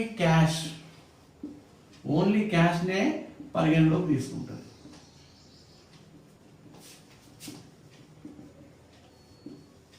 ఓన్లీ క్యాష్నే పరిగణలోకి తీసుకుంటుంది. అప్పుడే క్రెడిట్ ట్రాన్సాక్షన్ తీసుకోదు. అయితే ఇవి ఎవరు ఉపయోగిస్తారు? చిన్న చిన్న ట్రేడర్స్. ఇప్పుడు పానీపూరి బండి ఉంది అనుకుందాం, మనం వెళ్ళి ఏం తింటాం? పానీపూరి తింటాం. పానీపూరి, మిరపకాయల బజ్జీ, లేకపోతే ఏదో ఇడ్లీ, రోడ్డు మీద ఇడ్లీ, టీ కాసుకునే వాళ్ళు, లేదా మార్కెట్లో మనకు పండ్లు అమ్మేవాళ్ళు, వీళ్ళందరూ జనరల్గా ఇస్తారంటే ఎవడు ఇవ్వడు, మనకి ఇస్తారా? ఇవ్వరు. అయితే వాళ్ళు ఏం చేస్తారు? ఓన్లీ క్యాష్ ఇస్తేనే ఇస్తాడు. ఓకే, అలాంటి చిన్న అంటే ఏమంటారు వీటిని? పెట్టి ట్రేడర్స్ అంటే చిన్న వ్యాపారస్తులు. ఇంకొకటి చారిటీ ఆర్గనైజేషన్స్. అంటే చారిటీ అంటే ఏంటి? ఉదాహరణంగా డబ్బులు డొనేట్ చేస్తారు కదా, చారిటీ. ఇప్పుడు ఏజ్ ఓల్డ్ హోమ్ ఉంది, అనాథ పిల్లల శరణాలయం ఉంది, వీళ్ళందరూ ఆర్గనైజేషన్ ఉంటుంది. ఇవేముంటాయి? నాట్ ఫర్ ప్రాఫిట్, అంటే లాభాపేక్ష లేకుండా చేసేటటువంటిదే చారిటీ. ఏముండదు, లాభాపేక్ష ఉండదు వీటికి. వీళ్ళు కూడా అరువు మీద ఏముండదు వీళ్ళకి ఓన్లీ రిసీట్స్. అంటే లోపలికి ఎవరైనా డబ్బులు ఈ డొనేషన్ ఇస్తే తీసుకోవడం, దేని నిమిత్తమే ఈ డొనేషన్స్ తీసుకున్నారో దాన్ని ఖర్చు పెడతారు కదా. సపోజ్ అనాథ శరణాలయం ఉంది, పిల్లలు 100 మంది ఉన్నారు, వాళ్ళకి బట్టలు కుట్టించాలి, డబ్బులు ఎవరో దాత మనకు ₹1,00,000 ఇచ్చాడు, ఆ పిల్లలకి బట్టలకి ₹1,00,000 ఇచ్చాడు, 100 మంది పిల్లలు ఉన్నారు, ₹1,000 చొప్పున ఒక పిల్లలకి ఖర్చు పెట్టవచ్చు. ₹1,000 చొప్పున ఖర్చు పెట్టి పిల్లలకు దుస్తులు తెస్తాము, పేమెంట్ చేసేస్తాము వెంబడి. ఇక్కడ మనకి అరువు బేరం ఏమి ఉండదు. కాబట్టి ఇట్లాంటి వాళ్ళు మీ క్యాష్ బేసెస్ని, పెట్టి ట్రేడర్స్, చారిటీ ఆర్గనైజేషన్స్, ఇలాంటి ట్రస్టులు కొన్ని అలాంటివి మాత్రమే వీటిని ఉపయోగిస్తాయి. అక్రూవల్ బేసెస్ ఎవరు ఉపయోగిస్తారు? దెన్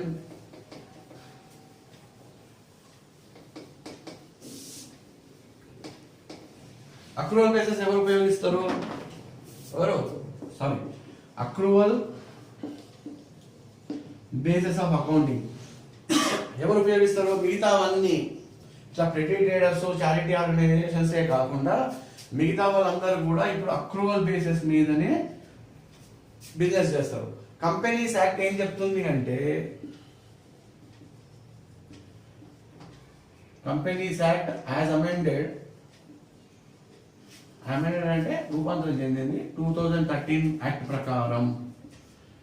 2013 ప్రకారము ఇది అక్రూవల్ బేసిస్ ఆఫ్ అకౌంటింగ్ నే రికగ్నైజ్ చేస్తారు, గుర్తుపడుతుంది. క్యాష్ బేసిస్ ని తీసుకోదు. అంటే ఏదైనా ఒక అరువు మనం ఒక సంవత్సరం కాలం మధ్యలో ఏదైనా అరువుకి మనం వ్యాపార కార్యకలాపం చేస్తే, any business transaction done with in the financial year period, if it is a cash based or credit transaction, both will be considered under accrual base. అంటే రెండు కూడా కన్సిడర్ చేస్తారు. ఇక్కడ క్యాష్ ను కన్సిడర్ చేస్తారు, క్రెడిట్ ట్రాన్సాక్షన్ ని కూడా consider చేస్తారు. క్రెడిట్ అంటే అప్పు తీసుకోవడమే కాదు, అప్పు ఇవ్వడం కూడా. మనము సరుకును మన దగ్గర నుంచి ఎవరైనా అప్పు తీసుకెళ్లారు అనుకుందాం, వాడు మనకు డెటార్ అవుతాడు. అది కాకుండా మనం ఎవరైనా దగ్గర నుంచి డబ్బులు, బ్యాంక్ నుంచి మనం లోన్ తెచ్చామనుకుందాం, బ్యాంక్ మనకి ఏమవుతాడు? క్రెడిటర్ అవుతాడు. ఓకే, ఏదైనా రెండు కూడా అరువు బేరాలే. ఈ అరువు బేరాలు ప్లస్ క్యాష్ రెండు కూడా ఇందులో వస్తాయి.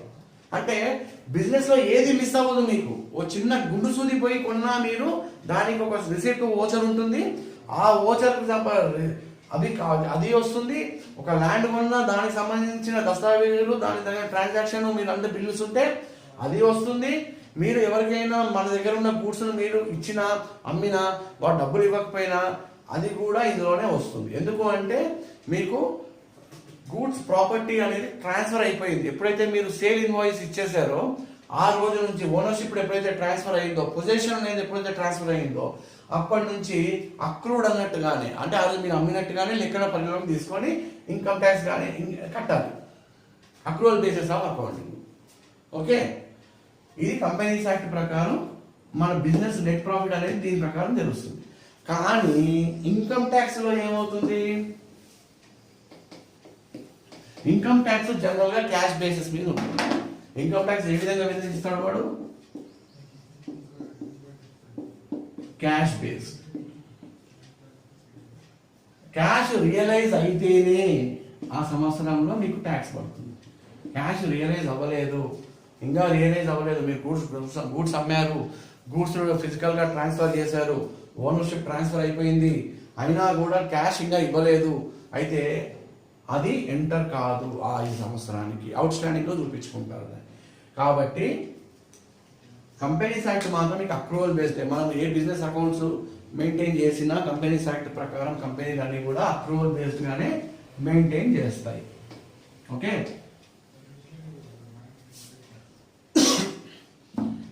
ఇంకొకటి సరే, ఇంతవరకు మనము క్యాష్ బేస్ అంటే ఏంటి, అక్రూవల్ బేస్డ్ అంటే ఏంటి, అకౌంటింగ్ సైకిల్ అంటే ఏంటి అనేది తెలుసుకున్నాం. Accounting principles, accounting concepts, accounting conventions గురించి కూడా తెలుసుకోవాలి. అది కూడా మనం తెలుసుకుంటాం. నెక్స్ట్ క్లాసుల్లో కొంత చెప్తాను మీకు, అది ఒకసారి బర్డన్ అవుతుంది.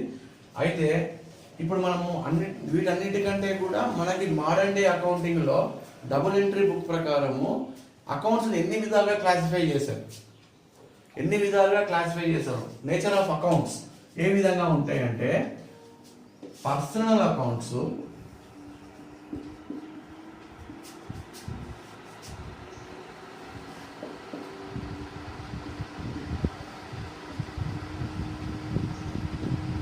నాన్ పర్సనల్ అకౌంట్స్ రెండింటిగా డివైడ్ చేశారు.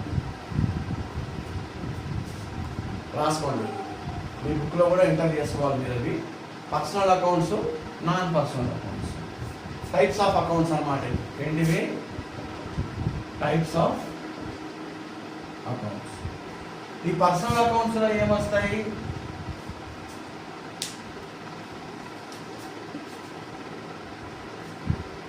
సహజ సిద్ధమైన వ్యక్తులు, అంటే సహజ సిద్ధమైన వ్యక్తులు, న్యాచురల్ పర్సన్స్, అంటే one who has life, real life, biological life.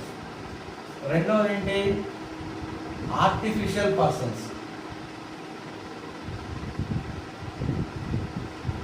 మూడోది ఏంటి? Representative persons. ఫస్ట్ ఏంటి? న్యాచురల్, సహజ సిద్ధమైన పర్సన్స్. రెండవది ఆర్టిఫిషియల్ పర్సన్స్. మూడవది రిప్రజెంటేటివ్ పర్సన్స్. వీటికి ఎగ్జాంపుల్స్ ఏంటి? న్యాచురల్ పర్సన్స్ అంటే ఏంటి? నా పేరు రామచంద్రరావు, న్యాచురల్ పర్సన్. ఓకే, నువ్వు అమ్మ నిహారిక, నువ్వు ఒక న్యాచురల్ పర్సన్. జ్యోతి, నువ్వు ఒక న్యాచురల్ పర్సన్. ఓకే, అలాగే ఆర్టిఫిషియల్ పర్సన్స్ ఎవరు వస్తారు? ఆర్టిఫిషియల్ పర్సన్స్ అంటే, ఆర్టిఫిషియల్ పర్సన్ అనేది ఏంటి? చట్టం చెప్తుంది మనకి ఒక ఆర్టిఫిషియల్ పర్సన్ అని. ఒక కంపెనీ పేరు తీసుకోండి, రిలయన్స్ కంపెనీ లిమిటెడ్ అని ఉంది. రిలయన్స్ కంపెనీ అనేది ఏంటి? It is the person, it is the artificial person. సహజ సిద్ధంగా దానికి జీవం లేదు, కానీ చట్టం దృష్టిలో దానికి జీవం ఉంది, కాబట్టి అది artificial person. Reliance, bank of Baroda, Indian bank, Andhra bank, ఇంకేదైనా కంపెనీ తీసుకోండి, ఇవన్నీ కూడా ఆర్టిఫిషియల్ పర్సన్స్. ఇవన్నీ ఇన్కార్పొరేట్ అని, అంటే మన చట్టంలో వీటిని అన్నిటినీ కూడా పొందుపరచడం వల్ల, ఇన్కార్పొరేట్ అయినాయి వల్ల వీటన్నిటినీ కూడా మనం ఏమంటాం? ఆర్టిఫిషియల్ పర్సన్స్ అంటాం. ఈ పర్సనల్ అకౌంట్స్ కేటగిరీలో natural persons, artificial persons, representative persons ఎవరు ఉంటారు? రిప్రజెంటేటివ్ పర్సన్స్ ఎంప్లాయీ యూనియన్ అంటాను నేను. మనందరినీ ఒక ఎంప్లాయీ యూనియన్ అనేది ఒకటి రిప్రజెంట్ చేస్తుంది, అది ఒక రిప్రజెంటేటివ్ పర్సన్. ఓకే, ఇట్లాంటివి పర్సనల్ అకౌంట్స్లో వస్తాయి. ఓకే, పర్సనల్ అకౌంట్స్ అయిపోయింది, నోట్ చేసుకోండి, చూసుకోండి, మళ్ళీ నోట్ చేసుకోండి. దెన్ పర్సనల్ అకౌంట్స్ అయిపోయి తీసేస్తున్నాను. నాన్ పర్సనల్ అకౌంట్స్ ఉంది. నాన్ పర్సనల్ అకౌంట్స్లో ఏమొస్తాయి? రెండు రకాలు వస్తాయి. ఏం రెండు రకాలు వస్తాయి? ఇవి real account and nominal or fictitious. Fictitious అంటే ఏంటి? కల్పితమైన. నామినల్ అంటే కల్పితమైన, ఫిక్టీషియస్ అంటే కల్పితమైన అకౌంట్. రియల్ అకౌంట్ అంటే ఏంటి? రియల్ అకౌంట్ అంటే ఏంటి అంటే, ఏదైతే మనము ఫిజికల్గా టచ్ చేయగలమో, ఏదైతే ఆస్తిలో అసెట్స్ అవన్నీ కూడా రియల్ అకౌంట్స్లో వస్తాయి. అంటే ఎగ్జాంపుల్ ఏముంటాయి ఇక్కడ రియల్ అకౌంట్స్లో? ఇవి కూడా రెండు రకాలు మళ్ళీ రియల్ అకౌంట్స్. ఇందులో టాంజిబుల్ అంటారు. ఫస్ట్ టాంజిబుల్ అంటే ముట్టుకోవచ్చు, వీటిని ముట్టుకోవచ్చు, టచ్ చేయొచ్చు, ఫీల్ కావచ్చు. అంటే సపోజ్ ఒక లక్ష సబ్బు ఉంది, లక్ష సబ్బును మనం ముట్టుకోవచ్చా లేదా? ముట్టుకోవచ్చు. అలాగే ఒక క్రికెట్ బ్యాట్ ఉంది, క్రికెట్ బ్యాట్ ముట్టుకోవచ్చా? ముట్టుకోవచ్చు. ఒక ప్లాంట్ ఉన్నది, ఒక ఫ్యాక్టరీలో ఒక ప్లాంట్ ఉంది, ఆ ప్లాంట్ ముట్టుకోవచ్చా? ముట్టుకోవచ్చు, కళ్ళతో చూడొచ్చు, ఏమైనా చేయొచ్చు. ఒక బిల్డింగ్ ఉంది, దాని కళ్ళతో చూడొచ్చు. ఇవన్నీ కూడా టాంజిబుల్ అసెట్స్. అలాగే ఇంటాంజిబుల్ అసెట్స్ అంటే వీటిని ముట్టుకోలేము, మనం కానీ ఫీల్ అవ్వగలం ఉంది అని. ఇంటాంజిబుల్ అంటే ఏంటి? Which cannot be touched, which cannot be smelled, it cannot be feel, but it is an asset. ఈ రెండు కూడా అసెట్సే, కానీ రెండింటికి తేడా ఏంటి అంటే, ఇప్పుడు టాంజిబుల్లో ఏమొస్తాయి? Land, plant, building, any physical commodity. Physical commodity అంటే ఏదైనా ఒక వస్తువు, ఇవన్నీ కూడా టాంజిబుల్లో వస్తాయి. ఇంటాంజిబుల్లో ఏమొస్తాయి? పేటెంట్స్, ట్రేడ్ మార్క్, కాపీరైట్, తర్వాత రాయల్టీ, గుడ్ విల్. ఇవన్నీ కంటికి కనిపిస్తాయా? గుడ్ విల్ అనేది ఒక ఆస్తి. ఓ కంపెనీ ఉంది, ఆ కంపెనీ పేరు నీకు ఇచ్చింది. సపోజ్ నాకు ఒక కంపెనీ పేరు ఇచ్చింది, రేమండ్స్ బట్టల కంపెనీ, లేకపోతే కంచీపురం శారీ, ఇట్లాంటివన్నీ కూడా ఏంటి? పేరున్న కంపెనీలు. గుడ్ విల్ అంటే పేరున్న కంపెనీలు. ఆ పేరును మనకి ఇస్తారు, ఆ పేరును మనం ఉపయోగించుకొని నేను ఒక బటన్ తయారు చేసి వాళ్ళ పేరును ఉపయోగించుకొని ఆ పేరుని నేను అమ్మేస్తాను అనమాట. అప్పుడు నాకేమవుతుంది? గుడ్ విల్ అనేది మనం యూజ్ చేసుకుంటున్నాం. ఇప్పుడు ఏదో ఒకటి, ఇప్పుడు టైర్ తయారు చేశాను, నేను ఇంటి దగ్గర తయారు చేశాను, మన పాడేలోనే తయారు చేశాను. ఆ టైర్కు పేరు నేను పెట్టుకుంటున్నాం అనుకున్నాను, కానీ ఎంఆర్ఎఫ్ వాడు వచ్చేయమన్నాడు, సిఎట్ వాడు వచ్చేయమన్నాడు, సార్ మా పేరు మీకు ఇస్తాము, మీ టైర్ మాకు ఇచ్చేయండి, మా పేరు మీరు ఉపయోగించుకొని మీకు లాభాల్లో ఇంత వాటా ఇస్తానంటే ఇచ్చేస్తాను. అంటే వాడు గుడ్ విల్ నేను కొనుక్కున్నట్టు అనమాట. ఆల్రెడీ ఎస్టాబ్లిష్డ్ వాడు గుడ్ విల్ని ఇస్తాడు. రాయల్టీ ఎవరికి ఇస్తారు? ఏదైనా మనము ఒక మనీని, ఒక మైండ్ని మనం లీజ్కి ఇచ్చినప్పుడు, మనకి 20 years అలా లీజ్ ఇచ్చినప్పుడు దాని మీద ఏం ప్రొడక్షన్ వచ్చిందో ఇంత పర్సంటేజ్ మనకి డబ్బు ఇస్తాడు. సపోజ్ పాడేరులో మీకు ఎవరికైనా పొలం ఉంది అనుకుందాం, 1 ఎకరం పొలం ఉంది, అందులో మీకు బ్యారెట్స్ పడ్డాయి, లేకపోతే డైమండ్స్ దొరుకుతున్నాయి, అల్యూమినియం దొరుకుతుంది. మీరు ఏం చేస్తారు? మీరు తవ్వలేరు కదా, మీకు ఆ టెక్నికల్ నాలెడ్జ్ ఉండాలి, ఎంతో పెట్టుబడి పెట్టాలి. మీరు ఏం చేస్తారు? మేము పెట్టుబడి పెట్టలేము, ఆ మిషన్ మేము కొనలేము, మా దగ్గర అంత సామర్థ్యం లేదు అని ఆ ల్యాండ్ ఏదో కంపెనీకి ఇస్తారు. ఆ కంపెనీ వాడికి మీరు ఏమి ఇస్తారు? 20 సంవత్సరాలు లీజ్కి ఇస్తారు. మీరు లీజ్కి ఇచ్చి మీరు ఏమంటారు? ఎంతైనా ప్రొడ్యూస్ చేసుకో, రోజుకు 100 డైమండ్లు తీసుకొని 50 నువ్వు తీసుకో, 50 నాకు అని లీజ్కి ఇస్తారు. అది రాయల్టీ. ఇంకోటి పేటెంట్స్ అంటే ఏంది? జనరల్గా సైంటిఫిక్ నోహో. అంటే సపోజ్ ఇప్పుడు మనం కరోనా వ్యాక్సిన్ ఉంది, కరోనా వ్యాక్సిన్కి ఫార్ములా ఉంటుంది, మందు తయారు చేశారు, ఆ ఫార్ములాకి మనం ఏమి ఇస్తాం? పేటెంట్ రైట్స్ ఇస్తాం. ఎవరైతే ఒరిజినల్గా ఇన్వెంట్ చేశారో, ప్రోడక్ట్ పేటెంట్ కానీ ప్రాసెస్ పేటెంట్ కానీ, రెండు దాని గురించి మీకు అక్కర్లేదు, తర్వాత మీరు అడిగితే డౌట్ చెప్తాను క్లారిటీ. పేటెంట్, ఈ పేటెంట్లో ఏంటి? ఆ ఫార్ములా ఏదైతే ఉందో మందు కనుక్కోవడానికి ఎవరో ఒకడు ఆరిజినేటర్ ఉంటాడు, వాడు కనుక్కుంటాడు. వాడు కనుక్కున్నప్పుడు వాడు దాని మీద పేటెంట్ హక్కులు కలిగి ఉంటాడు. ఆ ఫార్ములాను వాడు ఫార్మాస్యూటికల్ కంపెనీస్కి ఇస్తే వాళ్ళు ఆ ఫార్ములాను ఉపయోగించి మందు తయారు చేస్తారు, వ్యాక్సిన్ తయారు చేస్తారు. ఈయనకి ఏమొస్తుంది? ఈయన అలా లైసెన్స్ వాళ్ళకి ఇస్తే, ఈయన రిజిస్టర్ చేయించుకొని పేటెంట్ తీసుకుంటే, ఈయన రిజిస్ట్రేషన్ మూలంగా వాడు మందు తయారు చేస్తారు ఫార్ములేషన్ ప్రకారం, ఈయనకు దాంట్లో లాభం ఇస్తాడు, ఇయర్లీ ఇంత అని ఇస్తాడు. కాపీరైట్ అంటే మన సినిమాలకు, మ్యూజిక్స్కి, వీటికి ఉంటుంది, సేమ్ ఇదే విధంగా. ఓకే, అయితే రియల్ అకౌంట్లో ఏంటి? అసెట్స్ గురించి ఉంటుంది. నాన్ పర్సనల్ అకౌంట్స్లో ఏముంటుంది? ఈ రెండు అయిపోయింది కదా, రియల్ అకౌంట్ అయిపోయింది.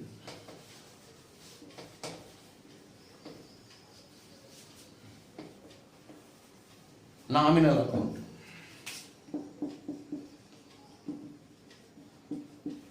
Nominal account fictitious. అంటే ఫిక్టీషియస్ అంటే ఏంటి? కల్పితం.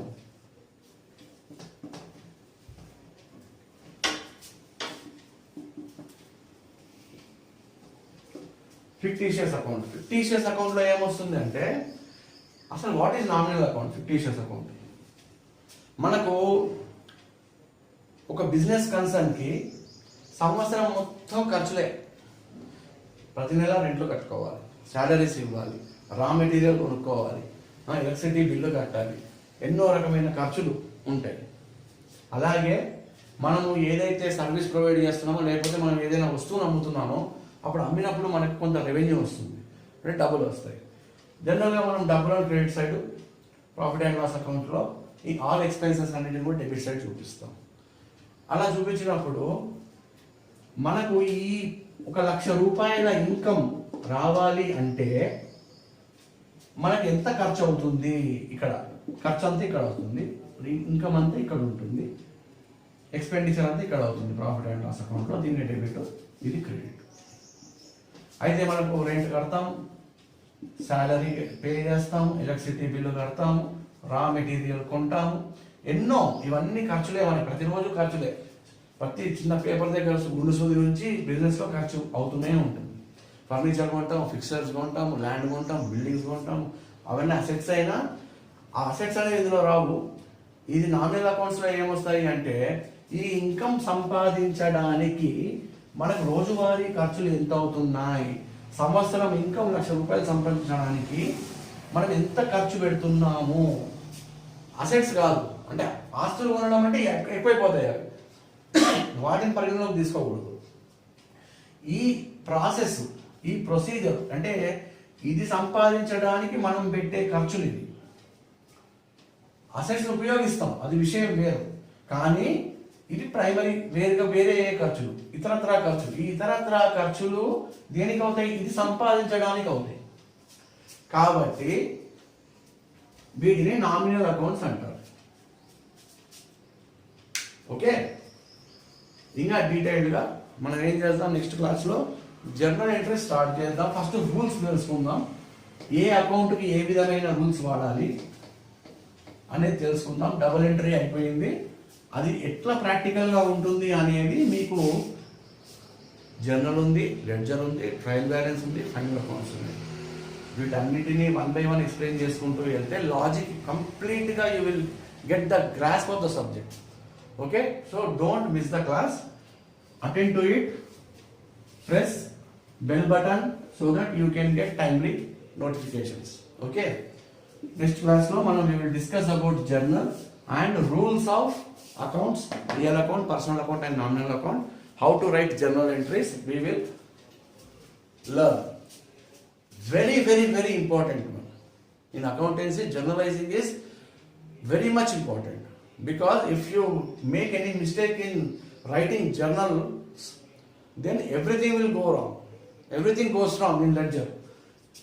If everything goes wrong in ledger, trial balance will be affected, then final accounts will also be affected. So journalizing the entries అంటే జర్నలైజింగ్ ట్రాన్సాక్షన్స్, బిజినెస్ లావాదేవీల్ని ఏ విధంగా మనము ఫార్ములా లాగా చూపిస్తాము డెబిట్ క్రెడిట్లో అనేదే జర్నలైజింగ్.